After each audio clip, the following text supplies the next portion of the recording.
ನಮಸ್ಕಾರ. ವಿಶೇಷ ಕಾರ್ಯಕ್ರಮಕ್ಕೆ ಸ್ವಾಗತ. ನಾನು ಸ್ಮಿತಾ ರಂಗನಾಥ್. ಇವತ್ತಿನ ಈ ಕಾರ್ಯಕ್ರಮದಲ್ಲಿ ಅತಿಥಿಯಾಗಿ ನಮ್ಮ ಜೊತೆಯಲ್ಲಿದ್ದಾರೆ ಶಾಸಕರಾದ ವಿಜಯಾನಂದ ಕಾಶಪ್ಪನವರವರು. ಸರ್ ನಮಸ್ಕಾರ, ಕಾರ್ಯಕ್ರಮಕ್ಕೆ ಸ್ವಾಗತ. ನಮಸ್ಕಾರ. ನಿಮ್ಮನ್ನ ಕೇವಲ ಶಾಸಕರು ಅಂತ ಹೇಳಿ ಕಾರ್ಯಕ್ರಮಕ್ಕೆ ಬರಮಾಡ್ಕೊಳ್ಬೇಕಾ ಅನ್ನೋದ್ರ ಬಗ್ಗೆ ಗೊಂದಲ ಇದೆ.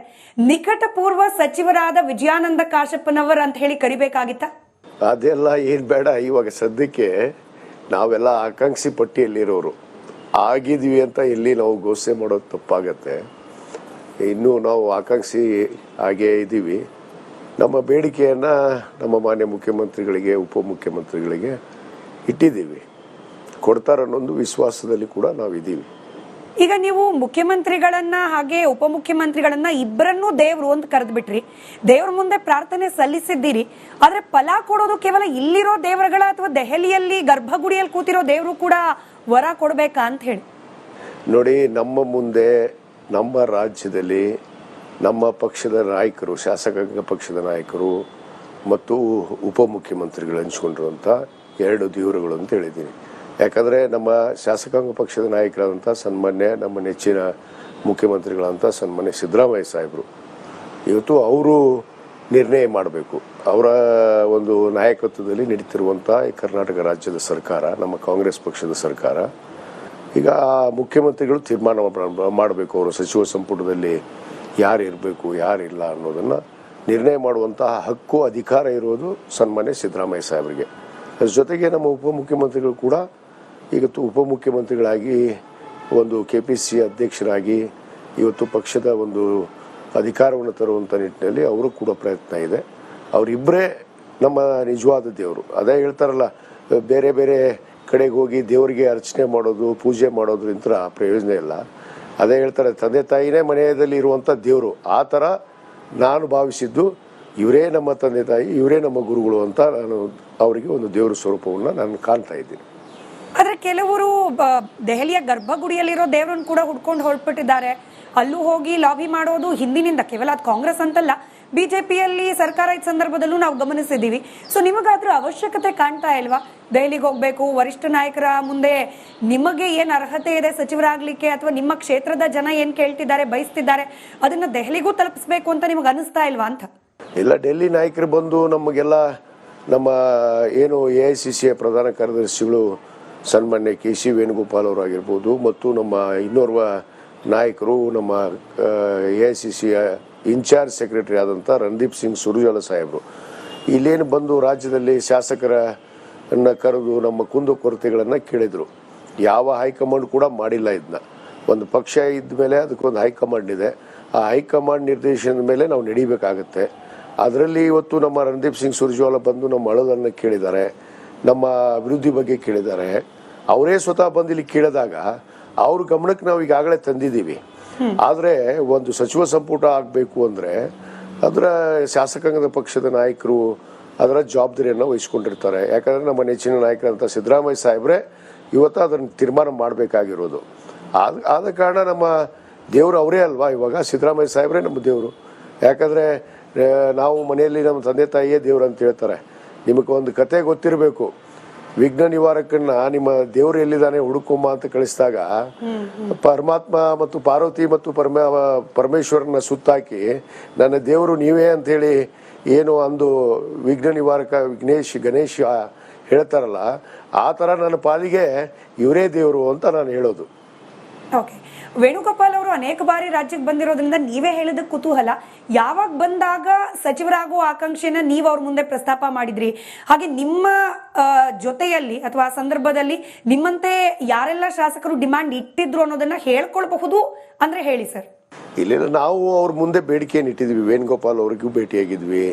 ರಣದೀಪ್ ಸಿಂಗ್ ಸುರ್ಜೇವಾಲಾ ಅವರು ಅವರೇ ನಮ್ಮನ್ನ ಶಾಸಕರನ್ನ ಕರೆದು ನಮ್ಮನ್ನ ವೈಯಕ್ತಿಕವಾಗಿ ಒಬ್ಬೊಬ್ಬರಾಗಿ ನಮ್ಮನ್ನ ಅವರು ನಮ್ಮ ವಿಚಾರಗಳನ್ನು, ನಮ್ಮ ತೊಂದರೆಗಳನ್ನು, ಏನಾಗಬೇಕು ಅನ್ನೋದ್ರ ಬಗ್ಗೆ, ಮುಂದೆ ಪಕ್ಷ ಯಾವ ರೀತಿ ಕಟ್ಟಬೇಕು, ಮತ್ತೆ ನಮ್ಮ ಸರ್ಕಾರ 28ರಲ್ಲಿ ಬರಬೇಕು ಅನ್ನೋದ್ರ ಬಗ್ಗೆ ಕೇಳಿದಾಗ ನಾವು ನಮ್ಮದೇ ಆದ ತಿಳಿದಂಥ ಒಂದಿಷ್ಟು ಸಲಹೆಗಳನ್ನು ಅವ್ರಿಗೆ ಕೊಟ್ಟಿದ್ದೀವಿ. ಆವಾಗ ವೇಣುಗೋಪಾಲ್ ಅವ್ರಿಗೂ ಕೂಡ ನಾವು ವಿನಂತಿ ಮಾಡ್ಕೊಂಡಿದ್ದೀವಿ. ಯಾಕಂದರೆ ಸರ್ಕಾರ ಆಗುವಂಥ ಪ್ರಾರಂಭದಲ್ಲೇ 2023ರಲ್ಲಿ ನಿಮಗೆಲ್ಲ ಗೊತ್ತಿದೆ, ಈ ರಾಜ್ಯದಲ್ಲಿ ಒಂದು ದೊಡ್ಡ ಚಳವಳಿ ನಡೀತು, ಏನು ಮೀಸಲಾತಿಗಾಗಿ. ಅದರಲ್ಲಿ ಪ್ರಮುಖ ಪಾತ್ರವನ್ನು ವಹಿಸಿ ಬಹುತೇಕ ಈ ರಾಜ್ಯದಲ್ಲಿ ಏನು ಹಿಂದಿನ ಸರ್ಕಾರ ನಮಗೆ ಸಮುದಾಯಕ್ಕೆ ನಮ್ಮ ಲಿಂಗಾಯತರಿಗೆ ಅನ್ಯಾಯ ಮಾಡಿತ್ತು ಅದನ್ನು ಎತ್ತಿ ತೋರಿಸುವಂಥ ಕೆಲಸ ಈ ರಾಜ್ಯದಲ್ಲಿ ಯಾರಾದರೂ ಮಾಡಿದರೆ ಅದನ್ನು ನಾನು ಮಾಡಿದ್ದೀನಿ ಅನ್ನೋ ಮಾತನ್ನು ಭಾಳ ಹೆಮ್ಮೆ ಅಂತ ಹೇಳಕ್ಕೆ ಇಚ್ಛೆಪಡ್ತೇನೆ.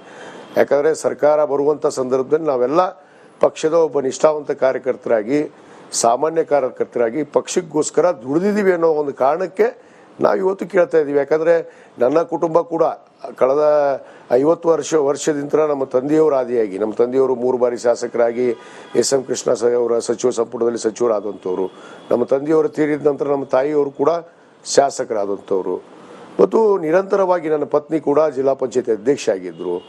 ಇವತ್ತು ನಿರಂತರವಾಗಿ ಪಕ್ಷದ ಸೇವೆಯಲ್ಲಿ ನಾವು ತೊಡಗಿಸ್ಕೊಂಡಿದ್ದೀವಿ.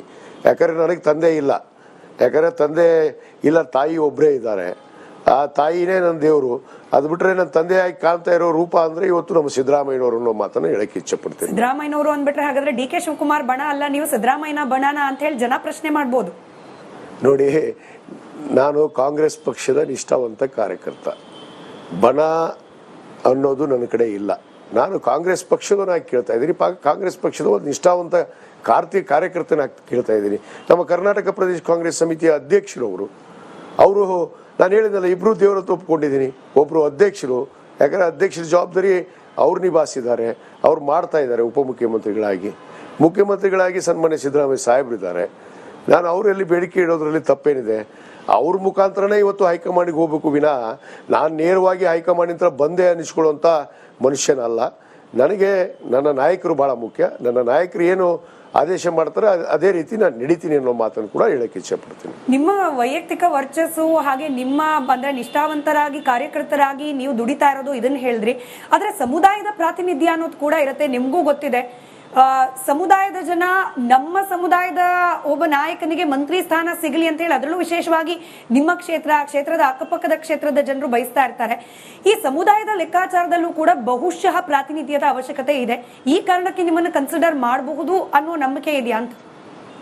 ಖಂಡಿತವಾಗಿ ನಂಬಿಕೆ ಇದೆ. ಯಾಕಂದರೆ ನನ್ನ ಸೇವೆಯನ್ನು ಪರಿಗಣಿಸಿದ್ದಾರೆ, ಅವ್ರಿಗೂ ಗೊತ್ತಿದೆ. ಆ ವಿಚಾರವಾಗಿ ಈ ನಮ್ಮ ಸಮುದಾಯದವರು ಕೂಡ ನಾವು ಹಲವಾರು ಬಾರಿ ಮಾನ್ಯ ಮುಖ್ಯಮಂತ್ರಿಗಳಿಗೆ, ಉಪಮುಖ್ಯಮಂತ್ರಿಗಳಿಗೆ ಇವತ್ತು ನನ್ನನ್ನು ಮಂತ್ರಿ ಮಾಡ್ರಿ ಅಂತೇಳಿ ನನ್ನ ಸಮುದಾಯದ ನನ್ನ ಎಲ್ಲ ಅಖಿಲ ಭಾರತ ಏನು ಲಿಂಗಾಯತ ಪಂಚಮಸಾಲಿ ಟ್ರಸ್ಟ್ ಸಮಾಜ ಇದೆ, ಅದರ ಎಲ್ಲ ಪದಾಧಿಕಾರಿಗಳು ಬಂದು ಮನವಿ ಮಾಡಿಕೊಂಡಿದ್ದಾರೆ. ಯಾಕಂದರೆ ಒಂದು ಅವಕಾಶವನ್ನು ನೀಡ್ರಿ ಅಂತ ಹೇಳಿದ್ದಾರೆ. ಖಂಡಿತವಾಗಿ ನೀಡ್ತಾರೆ ಅನ್ನೋ ಒಂದು ವಿಶ್ವಾಸದಲ್ಲಿ ನಾನು ಇದ್ದೀನಿ. ನಿಮಗೆ ವೈಯಕ್ತಿಕವಾಗಿ ಎಷ್ಟು ಬೇಸರ ಆಯ್ತೋ ಎಲ್ಲೋ ಗೊತ್ತಿಲ್ಲ, ಆದ್ರೆ ವೀಣಾ ಮೇಡಮ್ ಅವರಿಗೆ ಟಿಕೆಟ್ ಕೈ ತಪ್ಪಿದ ಸಂದರ್ಭದಲ್ಲಿ ಸಮುದಾಯದಲ್ಲಂತೂ ಒಂದಷ್ಟು ಅಸಮಾಧಾನ ಇತ್ತು. ಬಹುಶಃ ಅಸಮಾಧಾನ ಕಂಟಿನ್ಯೂ ಆಗಬಾರ್ದು ಅನ್ನೋ ಹಂಗಿದ್ರೆ ನಿಮಗೆ ಈಗ ಪ್ರಾತಿನಿಧ್ಯ ಕೊಡೋದು ಕೂಡ ಅನಿವಾರ್ಯನ ಪಕ್ಷದ ದೃಷ್ಟಿಯಿಂದ ಯೋಚನೆ ಮಾಡೋದಾದ್ರೆ? ನೋಡಿ, ಲೋಕಸಭಾ ಚುನಾವಣೆಯಲ್ಲಿ 2019ರಲ್ಲಿ ನಮ್ಮ ನಾಯಕರಾದಂಥ ಸಿದ್ದರಾಮಯ್ಯನವರು ಇವತ್ತು ನಮಗೆ ಆದೇಶ ಮಾಡಿದರು, ಅವಳಿಗೆ ಅವಕಾಶ ಮಾಡಿಕೊಟ್ರು, ಅವಳು ಸ್ಪರ್ಧೆ ಮಾಡಿದ್ಲು, ಸುಮಾರು 5.5 ಲಕ್ಷ ಮತಗಳನ್ನು ಪಡೆದು ಸೋಲನ್ನು ಅನುಭವಿಸಿದ್ಲು. ಆದರೂ ಕೂಡ ಮೊನ್ನೆ ನಡೆದಂಥ ಚುನಾವಣೆಯಲ್ಲಿ ಕೂಡ ನಾವು ಅಭ್ಯರ್ಥಿಯಾಗಿ ನಮ್ಮ ಅವರನ್ನು ಒಬ್ಬ ಅಭ್ಯರ್ಥಿಯಾಗಿ ನಾವು ಸ್ಪರ್ಧೆ ಮಾಡ್ತೀವಿ ಅಂತೇಳಿ ವಿನಂತಿ ಮಾಡಿಕೊಂಡ್ವಿ. ಪಕ್ಷದ ನಿರ್ಣಯ, ಆ ನಿರ್ಣಯಕ್ಕೆ ನಾವು ತಲೆ ಬಾಗಲೇಬೇಕು, ಯಾವತ್ತೂ ಬಾಗ್ಕೊಂಡು ಬಂದಿದ್ದೀವಿ. ನಮ್ಮ ತಂದೆಯವರ ಕಾಲದಿಂದ ನಾವು ಆ ಒಂದು ಪಕ್ಷದ ಸಿದ್ಧಾಂತದಲ್ಲೇ ತತ್ವ ಸಿದ್ಧಾಂತದಲ್ಲೇ ನಡೆದಂಥ ಮನೆತನ. ಆದ ಕಾರಣ ಅವತ್ತು ನಮಗೆ ಟಿಕೆಟ್ ಕೈ ತಪ್ಪಿದ್ರು ಕೂಡ ನಾನು ನನ್ನ ಮತಕ್ಷೇತ್ರದಲ್ಲಿ ನಿಂತು ಎದೆ ತಟ್ಟಿ ಯಾರಿಗೆ ಅಭ್ಯರ್ಥಿಯನ್ನು ಮಾಡಿದ್ರು ಅವತ್ತು ನಾನು ಪ್ರಾಮಾಣಿಕ